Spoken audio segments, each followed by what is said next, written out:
Welcome to Diabetes Day by Day, the American Diabetes Association's official podcast.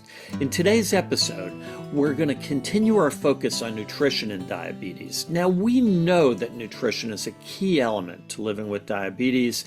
As we discussed in last month's episode, everybody eats, and food patterns can reflect both your personal preferences and your culture. Whether you're just starting out or whether you've been living with diabetes or pre-diabetes for a while, today we'll discuss practical tips and easy to follow nutrition advice to help you live well every day, to thrive, not just survive on a path to better health.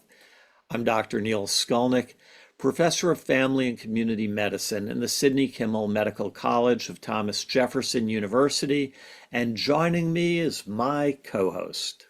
I'm Dr. Sara Wettergreen, an assistant professor at the University of Colorado Skaggs School of Pharmacy and an ambulatory care clinical pharmacist. And we have two expert guests from the American Diabetes Association joining us today. The first is Stacey Krawczyk, who is joining us once again for this nutrition series. She was fantastic here last month, as I'm sure some of you remember. She is the Director of Nutrition and Wellness at the American Diabetes Association. She is a registered dietitian and has over 3 decades of experience advising lots and lots of people. Welcome back, Stacey. Thanks. I'm so glad to be here. And our second guest is Toby Smithson, who is the Senior Manager of Nutrition and Wellness at the American Diabetes Association. Toby is a certified diabetes care and education specialist. She is a registered dietitian, has also had lots and lots of experience advising lots and lots of people with diabetes, and has successfully managed her own type 1 diabetes for more than 5 decades, so has a depth of both professional and personal knowledge to share with us. Welcome, Toby. Thank you. I'm excited to share day by day with your podcast. Thanks so much, Toby. Before diving into the general nutrition issues, I think context is often helpful. And would you mind sharing us a little bit about your journey? Sure. You want to know from diagnosis, right? Whatever you think would be helpful for us all and for everyone out there to know. I think it is an interesting point. Everybody wonders how you were diagnosed. That's like always a big question. And I remember it very distinctively that I was on the couch, very weak, and just watching TV. That's like all that I could do. And we thought it was the flu. And I did go to our pediatrician. Back in those days, we didn't have pediatric endocrinologists. We didn't even know yet that we needed one.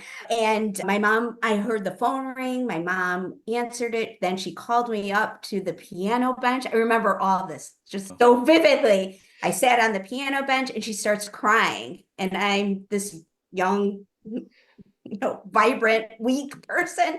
And Toby, how old were you at the time, so we can picture it in our minds? Yeah, I was 8. Oh gosh, okay. And she said, we have to take you to the hospital. And I was like, oh, and she said, the blood work said that you have diabetes. So this is like the first of hearing any of this.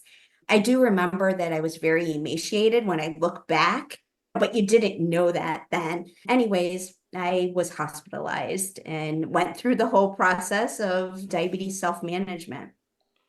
So it must have been, so you shared, I got emotional as you told the story. The emotion was large and you came back from the hospital, and that's changed your life and it changed your relationship with food. Today, we're going to focus on that relationship with food more than the larger ways in which it changed your life. But do you remember from that point and then over your teenage years, how that affected your relationship with nutrition?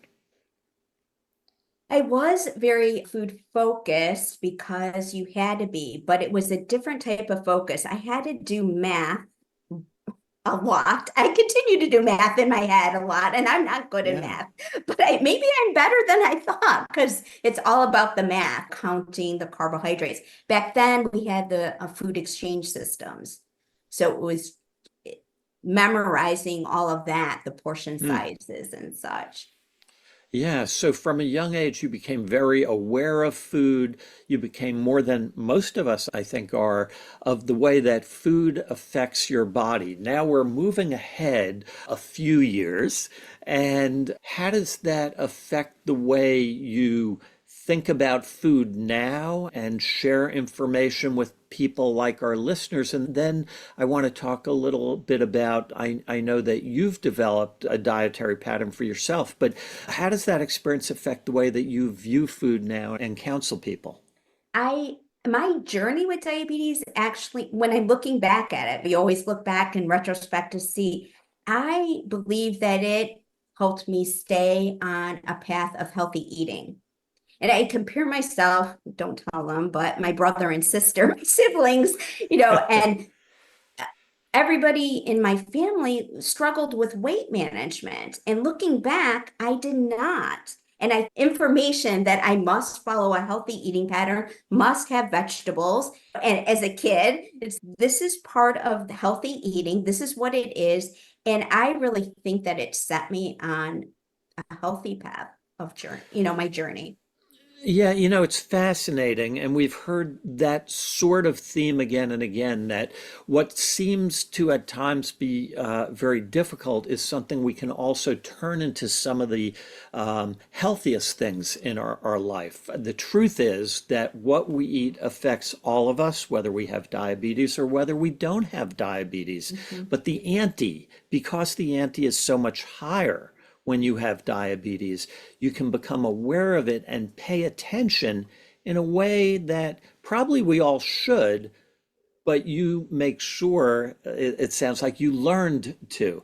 Now, I know that you had shared earlier that you have a particular meal pattern that you found important. Can you tell us a little bit about that? Yes, I follow a vegetarian eating pattern. I do include, remember, I'm vegetarian, not vegan. So I do include low-fat cheeses, Greek yogurt, fish, and other plant-based proteins as my protein sources. And that does make a big difference. And that I'm choosing that to help ease the easiness of putting that into my meal patterns. Yeah, and that's something that's really important for our listeners to realize. And if you don't mind saying a few more words about that, one of the challenges when you choose a vegetarian pattern is making sure that you get enough protein. Is that right? Yes. And can you just large picture go over, I know you mentioned it real quick, but go over the sort of foods that help you get protein and why that's important? Mm-hmm. And one of my strategies too, I just want to let you know, because I think this is really helpful for people, is the strategy. So I have different things in my mind. So pictured in my mind, I always have the diabetes plate, which visually we know that half of it is filled with vegetables, non-starchy vegetables. And then 1/4 of the plate is the lean protein, and the other quarter is the quality carbohydrates, which would be at lunchtime fruit or whole grain crackers that would fit in that section. And so for the lean protein, I want to make sure I'm still getting covered with that section of the plate to get my protein. So it may be low-fat cheese, like cheese sticks, or it may be tofu that I have some fun ways of preparing it. That may be another option that would be in the protein. But I always make sure that I have protein as part of my meal. It's an important strategy for balancing blood sugars or blood That glucose. is so important. Now, Stacy, can I ask you to explain to our listeners, because I've had questions about this from patients. We just heard about the plate and how one portion is veggies and one portion is quality carbs. And I've had patients ask me, what's the difference there? I thought vegetables had carbohydrates in them. Isn't that redundant? Can you help our listeners understand the plate and the thinking behind it? Sure. So when Toby talked about the diabetes plate and half of a typical 9-inch plate, that's more like the luncheon size. So we're not talking like the big buffet plates. We're talking about a typical 9-inch plate. Half of it coming from non-starchy veg, because we know those are going to have much less carbohydrate than, say, the starchy vegetables. So when you think of something like broccoli versus a potato being a starchy veg, broccoli being a non-starchy veg, you're going to have a significant difference in the amount of carbohydrate. And so being able to fill up on something that's not only nutrient dense like non-starchy vegetables, but you're going to get the fiber, you're going to get all of the micronutrients, all of the bioactive compounds like the phytochemicals people hear all about. So I think it's important to understand, by focusing that as like the driver of what you're eating, then helps to put the other two sections, lean protein and the quality carbohydrate, into perspective. And Stacy, the other thing that I've been asked, because what I noticed not mentioned there is any fats. Where does that fit in? Sure, fat is really important too, to help delay your digestion, to help slow things down and reduce that kind of spike of your blood sugar, blood glucose. So healthy fats are what we typically recommend. And so those are things like avocados. They have an awesome, what is called monounsaturated fats, olive oils, canola oils. Those are all, when you think about it, you also want to put in perspective because they're high in calorie too. But when you think about adding salad dressing to your non-starchy vegetables of a nice big salad, it's also the portion size too, right? You're not going to pour over a half a cup. You're going to drizzle on your salad dressing. That's so important, and I know that's something that I've become much more aware of over the years. Because when you go to a restaurant and you order a salad with dressing, it's soaking wet, and the opportunity to say a small amount of dressing, or when you're at home, as you said, to drizzle that on. Toby? Yeah, and there's something good about this too to point out is that you have the opportunity to make informed and personalized decisions in all this. While we're listing off some examples, it doesn't mean that you must have that food that we're talking about, but you get to personalize it. If you don't like avocado, I don't know many people that don't like it. It seems like it's a favorite food, but you can use a different fat. Or if you don't like tofu, you could use a different protein source. So that's one of I feel like, jumping up and down, the exciting parts about the eating pattern. It's that we get to individualize it to what our favorites are. I love that, Toby. And that's exactly right. And I think what we're getting to here is we're talking about a few food examples, but if you don't like avocado, maybe don't put that on your plate. Or if you don't like salad, find a vegetable you do. And it doesn't mean when creating your plate, it needs to be bland, boring foods that you don't enjoy eating. You can find ways like adding a delicious seasoning or a nice dressing that's maybe more balanced in the calories, how to make it more lively. And I'm thinking about those experiences when you're eating out. And Neil, like you said, when I was in high school, I worked in a restaurant, and you would be surprised, but the salads were often the highest calorie item on the menu. And it really is because of all those additives. We have the cheeses that are added, the dressing, and maybe it's a higher fat dressing that you might have at home. So when we think about those strategies, I think eating out can definitely be one of those challenges for sure. So when thinking about this plant-based eating pattern, I want to acknowledge, I really appreciate that we talked about this, because there's so many ways this is part of someone's culture, their personal preferences. Some people choose more of a plant-based or vegetarian type eating pattern, depending on their own personal preferences or what they enjoy. But for some, it might be a cultural piece. And I think it's just important, in line with our previous episode as well, to recognize that if eating more in a vegetarian or vegan-based eating pattern is part of your culture, you can embrace that in your life with diabetes. So I think it's so wonderful that's part of it. So in thinking about eating patterns.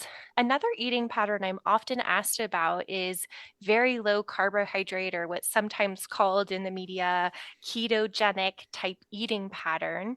I'm curious, Stacey, what are your thoughts on implementing a very low carbohydrate eating pattern in someone who's living with diabetes?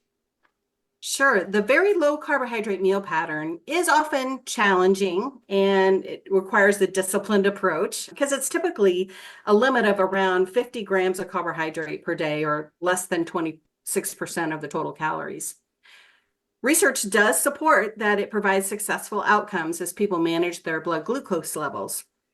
It is one of the meal patterns recommended by the nutrition consensus, along with a low carbohydrate, what we will also refer to as the diabetes plate as well, Mediterranean style, the DASH diet pattern, vegetarian and vegan, we've already talked about, low fat and very low fat. And because as we've already said this several times, we all have our own personalized approach to eating and health behavior skill levels, it's important to find the pattern that works best for your current lifestyle and situation. As you build skills or gain success, you can then move along the continuum to try other patterns that may support additional health goals.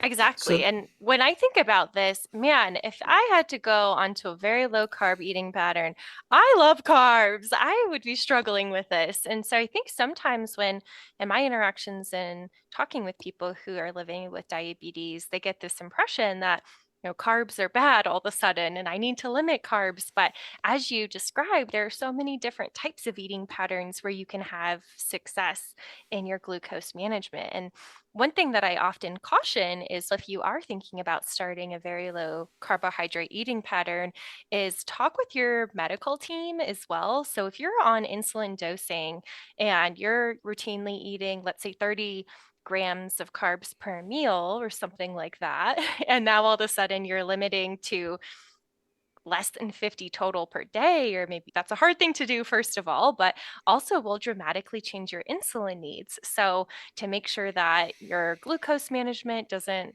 get affected in a way that could be potentially harmful, definitely encourage working with your medical team. Neil, what are your thoughts? well, I think it's so important. And Stacy, I think it's so helpful that you went over those range of diets, because one of the most common questions I get from patients is after I talk about everything, they go, so what's the best diet for me? And first I say, we don't like to think of it as a diet, it's a dietary pattern. Stacy, what is the best dietary pattern for someone with diabetes? The one that works for them, Yeah, the one that's that's going to so be important. successful in helping them Yeah. manage their own blood glucose. And I think mentioning those recommended meal patterns from the nutrition consensus, those are evidence-based and show effectiveness, but food is only going to have an impact if we eat it. So it's whatever's going to work for you. And that's just so important to understand. Now, that doesn't mean everything's fine. And there's sometimes some confusion there too. One of my heroes is Charlie Munger, who is the vice chairman of Berkshire Hathaway, a brilliant and witty guy who lived to over 99 years of age. He passed away about a year ago and a couple of months from now. And he talked a lot about a mental process he used when he analyzed things called inverted thinking. And what he meant by that is that when he wanted to figure out the best thing to do, the first thing he figured out was the things he shouldn't do. Because, as he described it, that's a lot easier to know. What are the things that are absolutely stupid that will absolutely mess up anything I'm trying to accomplish? And if I can avoid those, then the odds are much better that I will get the right thing done. And so, using that way of thinking, are there things that we should avoid that people with prediabetes and diabetes should avoid? That is a great question. And I'm also want Toby to hop in here as well, especially from our own personal experience. But the one thing that I will say is that we are all educated well beyond our level of obedience on most things. And I think all of us understand probably what constitutes a healthy diet and a healthy meal pattern. And when we have a opportunity to select things that maybe are less healthy choices, it doesn't mean that we're a bad person. We can enjoy them. And if it's that cake for a special birthday celebration, then we figure out how we manage it the rest of our day. But I'm interested in what Toby thinks on this too. Yeah, I would say it's all a matter of balance. And I wonder what my kind of thinking would be labeled. I'm really curious because I like look ahead as well. So maybe it is inverted thinking. I look ahead because I know already that I'm 2 to 4 times at higher risk for heart disease. So Yeah. I'm already looking at what is the latest research showing on that. So I don't want to go down that path. So that's how I make my decisions. Plus my self-monitoring. We have that wonderful tool to be able to check what our blood sugars are, check in with our body. Hey, body, how are you reacting to this or that? How is this doing? And so that's all part of diabetes self-management. We have that opportunity. So I say So, all foods can fit. yeah. Literally, you can. You certainly can. But making those informed decisions and also looking ahead too. You want to live in the now, but the future too. But I think that's so important. Actually, Charlie Munger talked about the way he figured the place he first learned this was he was a weatherman in the armed forces. And when he thought about pilots and he was thinking, this is really serious, he thought the most important thing was I need to understand how I would kill a pilot and then don't do that.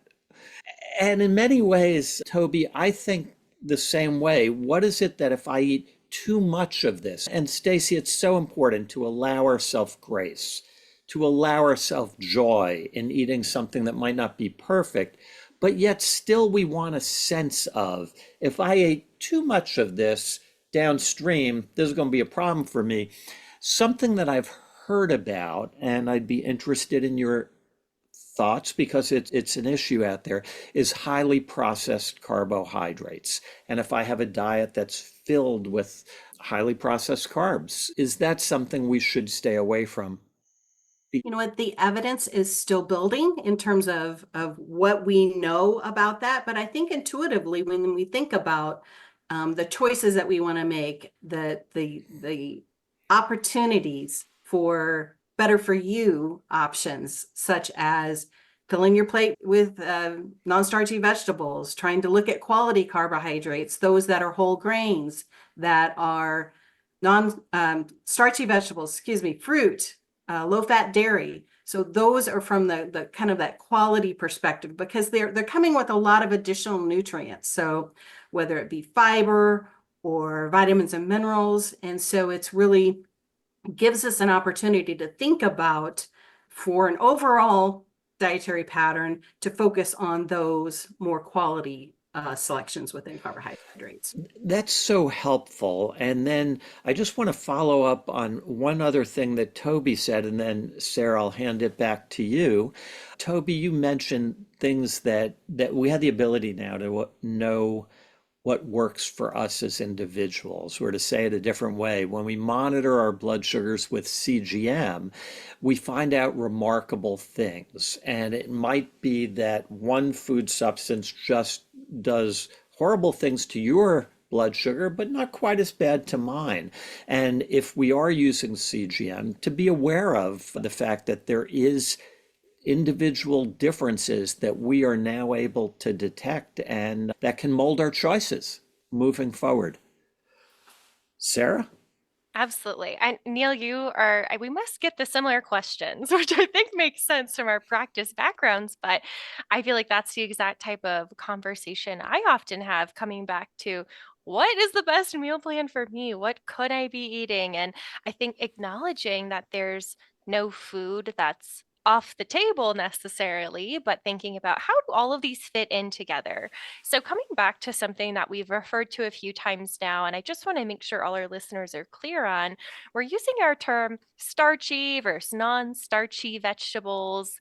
Either Toby or Stacey, whoever wants to jump in first. Can you explain a little bit more about what that means and what are some examples of a starchy versus a non-starchy vegetable? I could take it first because Great, it's what I do every day. great.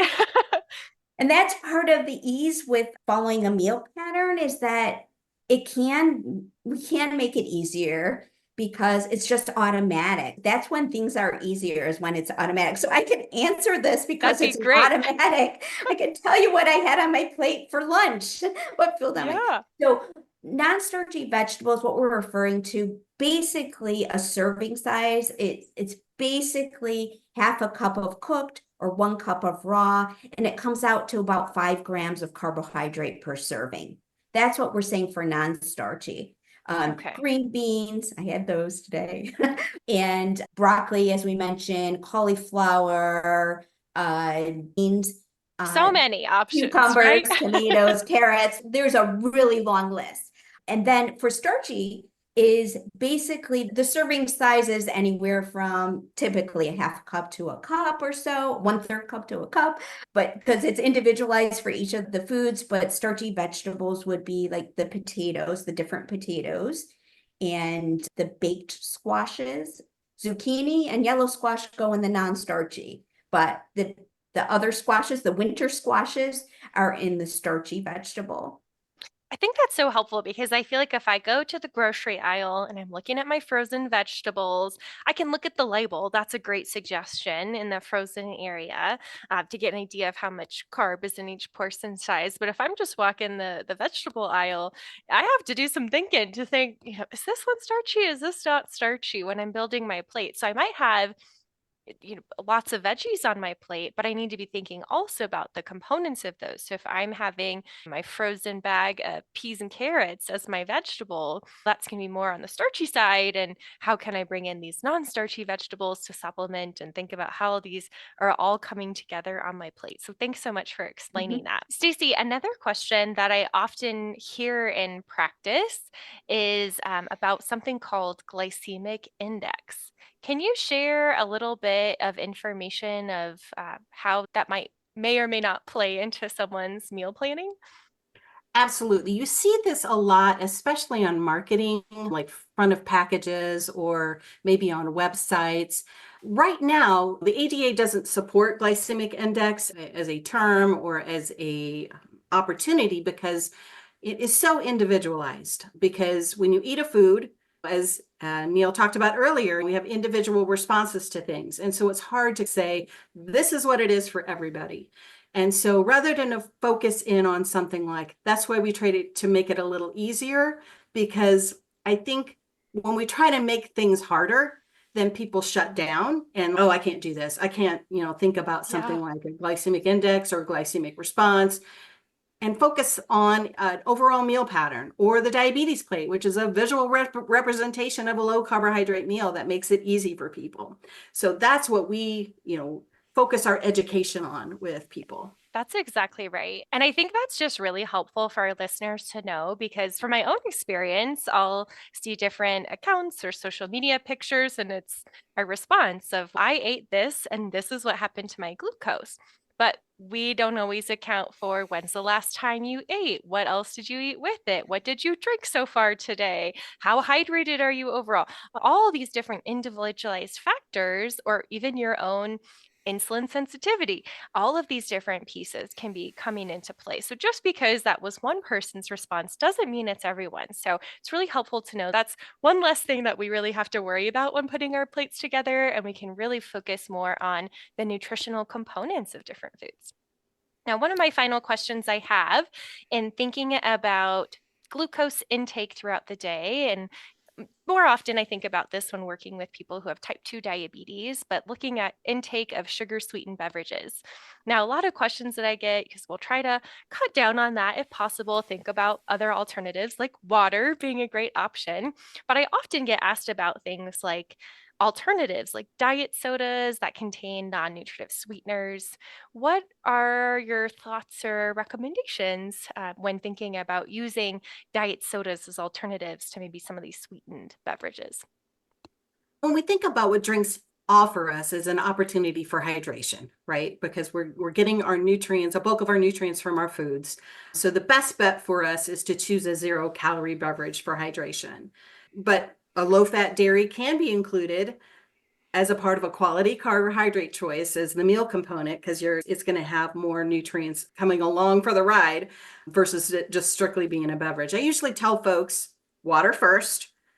If you have to punch it up with a 0-calorie flavor enhancer, that's great. My personal preference is a little squeeze of lemon or lime. It helps to give it a little different flavor profile.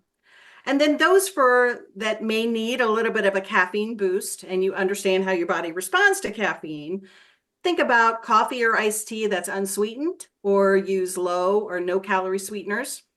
Other 0-calorie beverages are flavored seltzers. There's so many of them out there on the market, sparkling waters, and then 0-calorie sodas. It's hard to really understand how many grams of added sugar or calories that you drink, especially since you can drink way faster than you can eat. As for calorie or other sugar-containing, sugar-sweetened beverages, or smoothies or adult beverages even, it's best to monitor how your body responds and navigate and adjust as needed. But when it's all said and done, water's my recommended drink of choice. Water's the best. Yeah. If we can come back to a simple answer, that's a great one to start with. And that's why I bring that up, is I think if you're looking for a place to make some changes in what you're taking in throughout the day, maybe starting off with looking at what are you drinking throughout the day? Are you having sugar sweetened beverages and trying to add in more water rather than thinking as much about replacement? Just think about how much water you're having, and you may not be as thirsty for those sugar sweetened beverages once you've had more water. Neil? I tell you, I'm smiling, Sarah, because I'm thinking of one of my favorite patient stories, which happened about a year ago. And I had someone I was seeing with type 2 diabetes in the office who had an A1C of about 8.7. And we talked, and I added a third glucose lowering agent to her regimen and said, I want to see you back in 3 months. And she came back in, and sure enough, her A1C that she had done the day before our visit was 7.2. I walked in the room. I was so happy for her. I was smiling, and I said, congratulations. It seems like that medicine is working great for you. Your A1C came down from 8.7 to 7.2. And she started laughing. She said, I never started that medicine. And I said, what? She goes, when I left here, I thought about it, and I was having 2 of those really large sodas every day that you get at the local, and I thought I would switch to water and see what happened. And it really reminded me, and I've been doing this for a lot of years, about the importance of dietary choices and nutrition.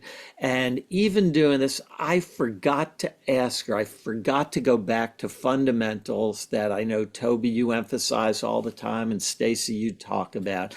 And it was a reminder to me and a reminder to our audience about how critically important this topic is. We only have a few minutes left, and so I'd like to ask each of you to share your final thoughts. Stacey, do you want to go first? Sure. I think when it comes down to it, we are all individuals with our own tastes, preferences, cooking skills even, as well as our culture, which we've already mentioned previously. So a one-size-fits-all approach is not sustainable or really even accessible. I encourage people to focus on stepwise approaches to find the strategies that support their own health goals and celebrate your successes along the way. Makes a lot of sense. Toby, your final thoughts for our listeners. Yeah, I want to encourage everybody to lean into the tools that we have readily available to make informed decisions, like food labels, checking your blood sugar, monitoring the blood glucose levels. Those are different tools, plus creative recipes. And I'll give a little shout out to our Diabetes Food Hub. We have tons of recipes on there that you could see the nutrition information and make informed decisions. So use some of these tools to make healthy eating easier. And one other tool is to make sure to advocate for yourself.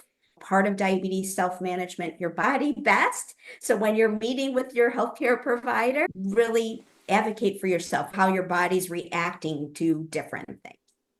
Toby, that's so important, and I'm glad that you mentioned that because that's a theme that Sarah and I always put forward is empowerment. Knowledge is power. And whether it is coming to planning meals with your family, when you're out with friends or your providers, if you know what works for you, you can advocate for yourself. Sarah, your final thoughts.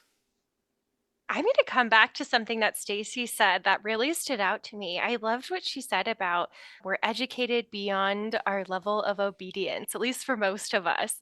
I think if you're listening to this, trying to think about things you can modify or potential changes you're thinking about making, you probably have some foundation already about things that might work well for you. Or, for example, like Neil's story he shared, that sugar sweetened beverage was a great place to start, and that person knew that. So, using your own background, experience, and knowledge, but certainly, of course, still relying on your medical team for that support and additional information if needed. Fantastic. Dr. Stacey Krawczyk, thank you so much for joining us. Thanks for having us. Toby Smithson, thank you so much. Thank you. And Sarah, as always, it is a pleasure. This was fun. It was. And of course, thanks always goes to our listeners because you are what make this worthwhile. Thank you for listening and join us next month where we will celebrate American Diabetes Month for the American Diabetes Association. I'm Dr. Neil Skolnik, and thanks for listening.